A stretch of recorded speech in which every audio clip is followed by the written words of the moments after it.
আজকে চলে এলাম আরও একটি নতুন রেসিপির সাথে। নমস্কার, কেমন আছেন সবাই? রূপাস রসইঘর থেকে সকল বন্ধুদের শুরুতেই অনেক অনেক স্বাগত জানাই। দেখতেই পাচ্ছেন আজকে আমি ডিম আর বেগুন নিয়েছি, 4টে ডিম আর 4টে বেগুন। আজকে আমি শেয়ার করছি দুর্দান্ত স্বাদের ডিম বেগুনের এই রেসিপি। মাছ মাংস ফেলে দিয়ে এই রেসিপিটা সবাই খাবে। চলুন তাহলে এই দুর্দান্ত স্বাদের রেসিপিটা আপনাদের সাথে শেয়ার করছি। প্রথমে গ্যাসটা জ্বালিয়ে গ্যাসে কড়াই বসিয়ে দিয়ে এখানে পরিমাণ মতো জল দিয়ে দিয়েছি। দিয়ে এখানে সামান্য পরিমাণে নুন যোগ করে দিয়ে আমি প্রথমেই ডিমগুলোকে সেদ্ধ করতে বসিয়ে দিলাম। এদিকে ডিমগুলোকে সেদ্ধ বসিয়ে আমি বেগুনগুলোকে বড় বড় সাইজের, মানে একটা বেগুনে 4টে পিস হয়েছে, ঠিক ভাজার বেগুনের মতো, একদম নতুন বেগুন, একদমই সফট। এই বেগুনগুলোকে আমি বেছে নিয়েছি। এই বেগুনগুলোকে কেটে ধুয়ে পরিষ্কার করে এখানে পরিমাণ মতো নুন আর হলুদ বেশ সুন্দর করে মাখিয়ে নিয়েছি। এবার এই বেগুনগুলোকে আমি ভেজে নেব। গ্যাসে কড়াই বসিয়ে 1 টেবিল চামচ জাস্ট সাদা তেল যোগ করেছি। পুরো রেসিপিটা আমি সাদা তেলেই করছি, আপনারা ইচ্ছা করলে সর্ষে তেলও করতে পারবেন।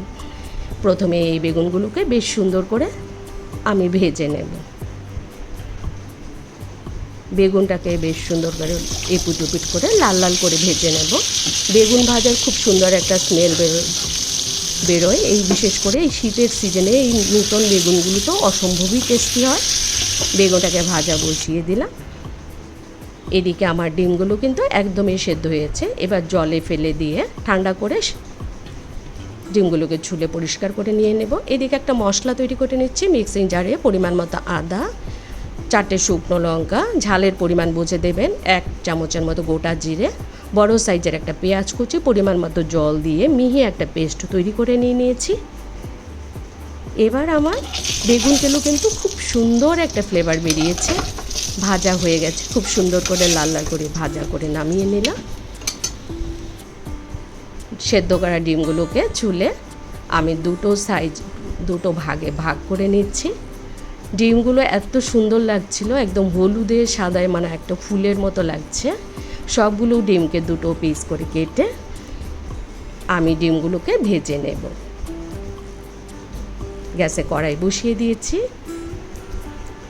এখানে জাস্ট 1 টেবিল চামচ তেল যোগ করে দিয়ে ডিমগুলোর মধ্যে সামান্য পরিমাণে ময়দা ছড়িয়ে দিয়ে হালকা একটা কোট তৈরি করে ডিমগুলোকে হালকা করে ভেজে নেব। চলে এলাম সেই রিকোয়েস্ট করতে, বন্ধুরা যারা আমার রেসিপি দেখা শুরু করেছেন প্লিজ ছোট্ট একটা লাইক করে দিয়ে শেষ পর্যন্ত রেসিপিটা কন্টিনিউ করবেন। প্লিজ কেউ স্কিপ করে রেসিপিটাকে দেখবেন না, পুরোটাই দেখবেন। এবার হালকা করে ডিমগুলোকে আমি ভেজে তুলে নেব। ডিম আর বেগুন খেতে কেনা পছন্দ করে? যারা ডিম আর বেগুন দুটোই খেতে পছন্দ করে, এরকম নতুন স্বাদের এই রেসিপিটি একবার তৈরি করুন আর ফ্যামিলির সাথে অবশ্যই শেয়ার করবেন। এদিকে এই রেসিপিটা তৈরি করার জন্য আমি ছোট সাইজের 8টার মতো ছোট ছোট পেঁয়াজ ছুলে পরিষ্কার করে ধুয়ে দিয়ে নিয়েছি। এই পেঁয়াজের পরিমাণটা ইচ্ছা করলে আপনারা অনেকটা বেশি করেও দিতে পারেন। দুর্দান্ত টেস্ট হয় এই রেসিপিতে এরকম করে পেঁয়াজ ভেজে দিলে। এখানে সামান্য পরিমাণে নুন দিয়ে ভেজে নিলাম যাতে পেঁয়াজটা একটু তাড়াতাড়ি ভাজা হয়ে যায়। পেঁয়াজ ভাজাটা আমার হয়ে গেল। এই তেলেই সামান্য আরেকটু তেল যোগ করে দিয়ে দেবো এখানে গোটা জিরে ফোড়ন।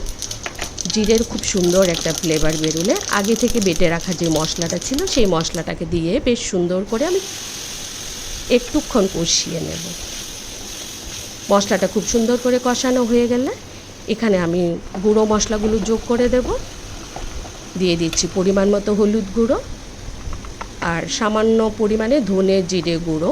এগুলো অল্প পরিমাণে দিলেও কোনো সমস্যা হবে না। আর ঝালের জন্য একটু লাল লঙ্কার গুঁড়ো দিয়েছি, যেহেতু আগে লঙ্কা বাটার মধ্যে দেওয়া ছিল, খুব একটা ঝালের প্রয়োজন নেই।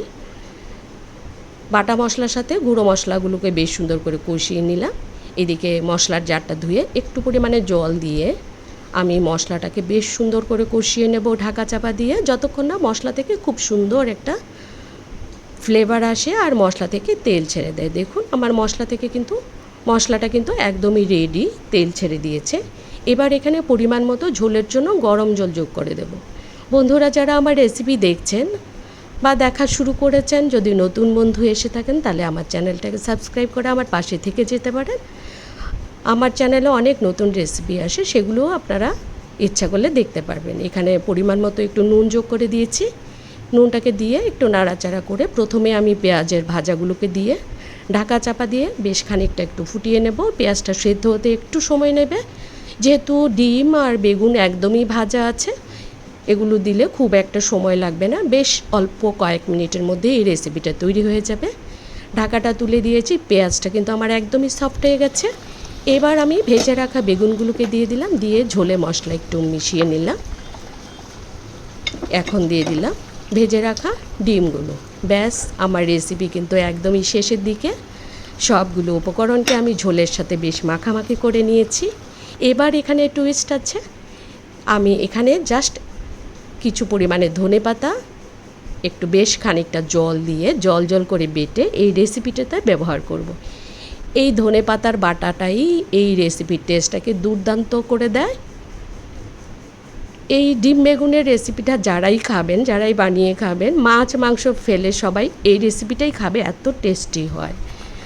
আমি ধনেপাতা বাটাটা দিয়ে দিয়েছি, নাড়াচাড়া করে মিশিয়ে একটু ফুটতে দিয়েছি। এবার নামিয়ে পরিবেশন করে দেবো। আমার রেসিপি কিন্তু একদমই রেডি।